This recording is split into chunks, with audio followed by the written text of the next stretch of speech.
Well, Mary, you always just make my day, even when I see you on television, but to be able to sit and talk with you in person, just, it's such a joy, and it's wonderful to have you here. Well, it's wonderful to see you again, because we go back a long time. We do. And we've had so many wonderful experiences together.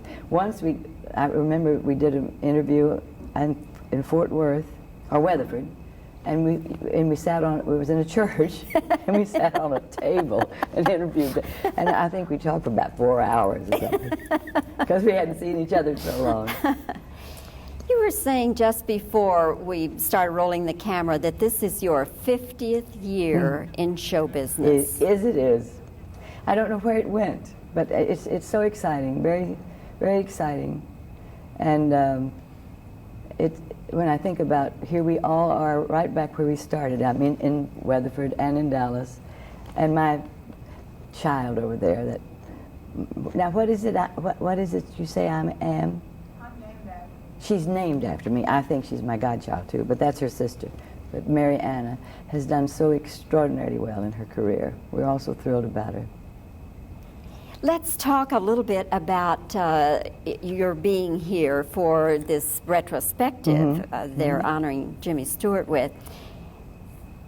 Have you known Jimmy a long time, quite a long time. And I knew Jean Arthur. They made many pictures together, you know. And she was Heller's godmother, Jean Arthur. And I met Jimmy, I think, at that period when they made pictures together. And then we see each other vaguely through the years.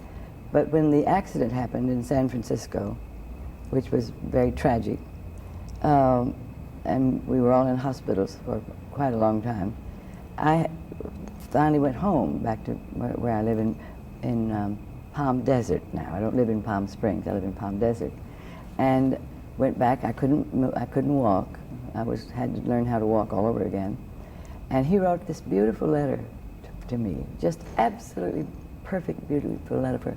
And he said, Mary, don't think about this now, but someday, think about it, when you start getting well, which you will, we want to make you a Boy Scout.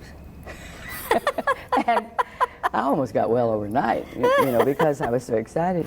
But again, I thought, well, I never did really want to be a Girl Scout, but I sure would like to be a Boy Scout.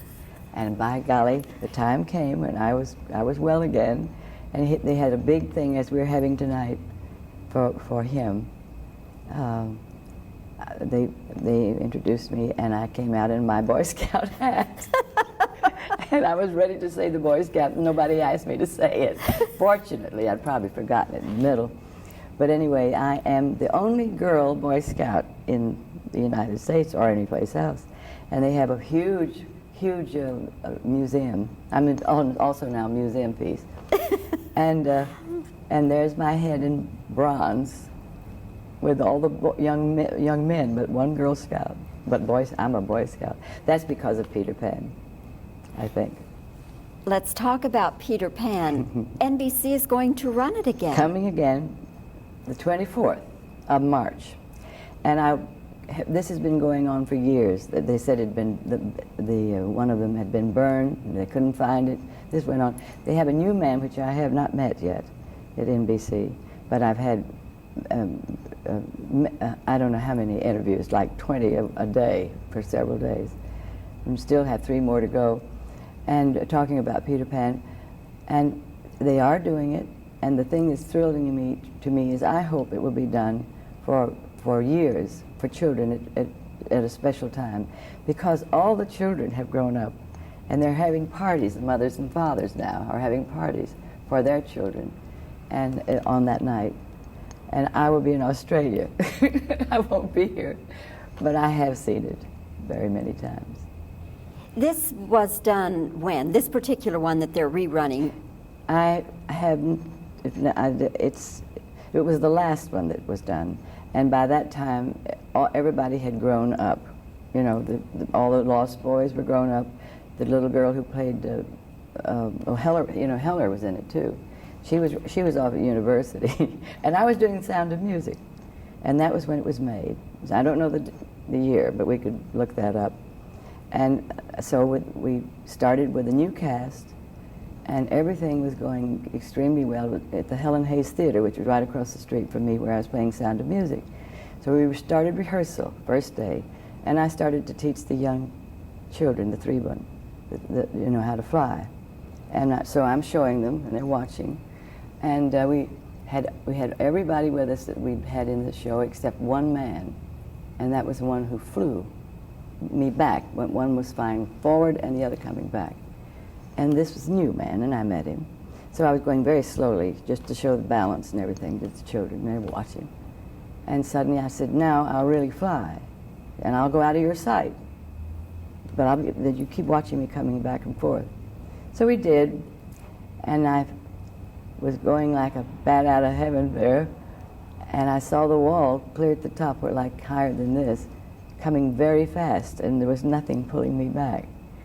So I'm ready to go right into it. So I figured, now which shall I do, just flat or turn? So I turned, and this elbow went boing into the wall, way up, and nobody could see it. I was the only one who could see it, but they heard it, including my husband, Richard. He couldn't get out of the seat. They just couldn't believe it. So anyway, they brought me down and put me on the floor, and I said, I would like to go to my dressing room. I'll be right back. And nobody could say a word. What had happened is the man who had not seen Peter Pan believed I could fly. So he didn't pull any back. He just believed. So anyway, this has a funny finish. I went to the hospital. My arm had been broken right here, and I still had to do Sound of Music that night. So I had it taped to my body, and the guitar up here, and I'm playing like crazy, and having to do the Linder with 2 hands. I could only do it with 1. And about 2 months later, it was well again, and we started all over again. And I went back to flying. Of course, they were going to fire this young man who didn't pull me back. And I said, do not fire him. He will never forget this. He will never forget it. He will always know where Peter Pan is going, which he did. And I'm flying. Here I get over to this wall, the same wall I've hit. And there was a huge mattress on it at the top of the theater, and it said, Mary Martin slapped here. That's a great story. It's one of my favorite moments. Mary Martin slapped here. I really slapped too. Mary, what are you doing currently, or what are your plans to get back on the stage? Or well, I hate to talk about it before it actually takes place, and I put my signature on. But I have been talking to the boys who did I Do, and they've written the show. And it's in negotiation, and it will, if it all goes through, I would start rehearsal in October.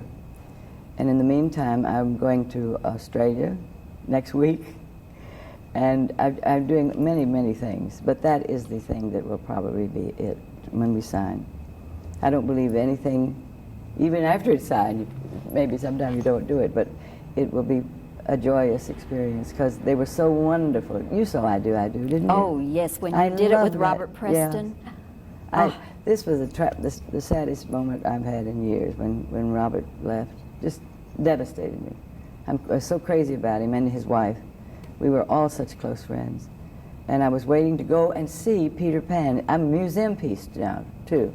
Peter Pan's in the museum in New York, and Peter Pan's in the museum in Los Angeles. And they were showing it for the first time, and I was going over to do it just to watch and talk to them later. And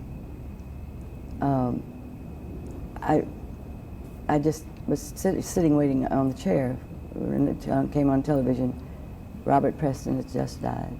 And I just thought, I just can't go through this. I can't go over it. But you do. And when I got over it was filled. They were ready to go. Then they had to do a second show because it was so filled. And I hadn't seen Peter Pan in a long time. So they asked if I would stay for the second, and I said, no, I really can't. I've had some bad news, and the first show is as far as I can go tonight. But again, Robert Preston was probably Well, Pinza and Robert Preston. Well, and you know, think of the fabulous leading men and great singers, and movement. Yul Brynner, I knew he wasn't going to live. He told me. And I did the last night of his night before he left, when he was honored on stage. I did that. In a week, he was gone. In the early days of Peter Pan, how did they have a way to fly? They flew in the window, up to the mantelpiece, and out. They never had this big flight. And this was I wanted Jerome Robbins to direct, and he never had directed. But I knew that he could. He was very young. And I said to the Civic Light Opera, Edwin Lester, who was the head of it, and a terribly close friend of mine, said, Mary, we'll do Peter Pan if you want it. And I said, well, I would like it. Jean Arthur, my closest friend and Heller's godmother, was doing it in New York as a small musical. But this turned out to be a big musical because no one had ever flown like that. And Jerome Robbins and I worked on this thing for hours. And finally they came over from London and they said, you'll have to take that out. That girl won't live. She won't live. My God, you can't fly that high and that fast because you go out of sight. Then you come swooping in and you go out of sight. I loved it. Never had any fear. Never, never, never. And had so many things happen. One of the nights in San Francisco when we opened, after we opened, I was flying with the children. Then the children don't fly anymore. It's just me. And suddenly, they couldn't find me. Nobody knew where I was. And not including me. It was pitch black. It was black. So I'm apparently hanging at the top of the theater. And finally they had to say, we've had a technical problem. And they had to cut the fire department. And the fire department came and stayed in the back. They didn't let us see the fire department come because it's close. And so that was intermission, supposedly. And the fire department kept saying, Miss Mary, Mary, Mary. And I said, I'm up somewhere at the top. So they had to bring all the fire things. And in fact, I was hanging at the top of the theater. I never looked at it. Went right back and started flying again, finished it when the children were coming. So I didn't see it until my last show in that theater. And finally one night I looked up and I did not believe it. We were like 3 stories high. Incredible, incredible. Fun though. See, I really believe, when I went down, the first time I did Peter Pan for NBC, we came straight from the theater. Closed on Saturday night, went over and rehearsed and did it the first time. And when I went down, it didn't because when I went down and said, do you believe? If you believe, clap your hands. Well, see, nobody was there. For the first time, I didn't hear any clapping. And I believe so strongly that I heard them clapping. I heard the children clapping their hands but no one was there except me. Mary, I promised I wouldn't keep you because you're on a tight schedule today, but again, it's just wonderful to see you. You look fantastic. And so do you. Thank you. You just are lovely. And isn't it marvelous to have friendship this long? Yes, yes, Only I the cherish beginning. it. I cherish it. Me too. Thanks, Mary. Thank you, darling. There are just so many, literally. I'll stop talking if you... No, that's okay. Is it when Dorothy Hammerstein left the world? Beautiful, beautiful words, beautiful lyrics. So I do it. Anyway, after that, a young man came up to me and he said, Miss Martin, you remember me? And I looked at his face. He was very tall, very thin. And I said, well, your face is familiar. I'm not sure. And he said, well, I was one of them. And they were doing South Pacific. So he asked us to come over soon, and I went as his guest, and we stayed for a week. We had a ball. And I saw South Pacific for the first time. Never had seen it. Never had seen it without Etsy or anything. But it was beautifully done, and he's the producer. He grew up from a lost boy to a big producer. Oh, that's great. Jimmy, do you like looking back on these many, many years of your career? Yeah, 1 second.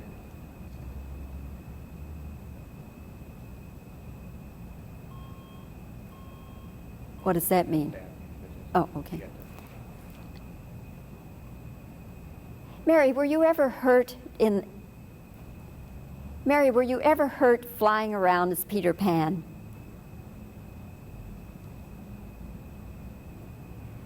What is your favorite recollection of Jimmy Stewart?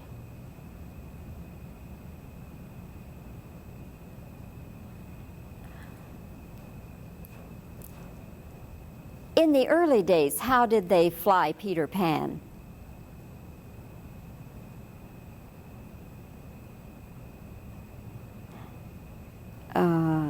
Okay, let's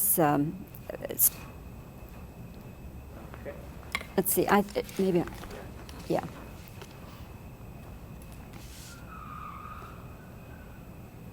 Jimmy, do you enjoy these retrospectives, looking back over the many, many years of your career?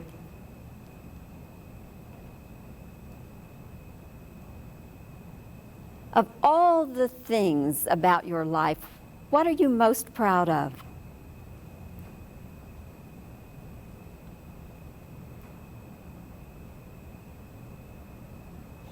Did you ever turn down a movie that you wished later you had made?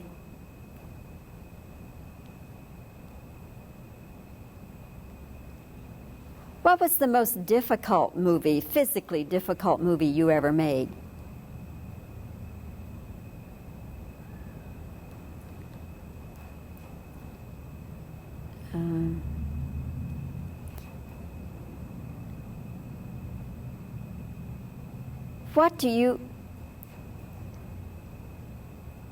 Which of your movies do you consider your best work?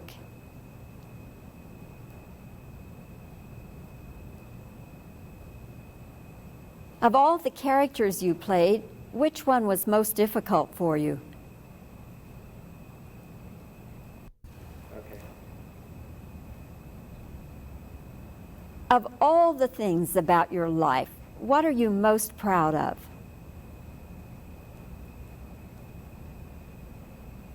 Did you ever turn down a movie that later you wished you had made?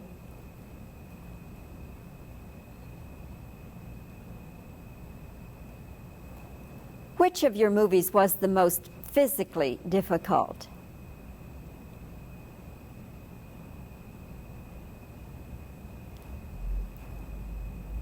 Of all the characters you've played, which one was the most difficult for you?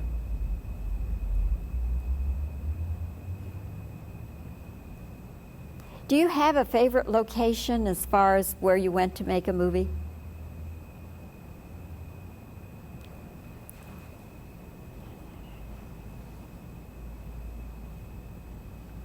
Okay, that ought to get it.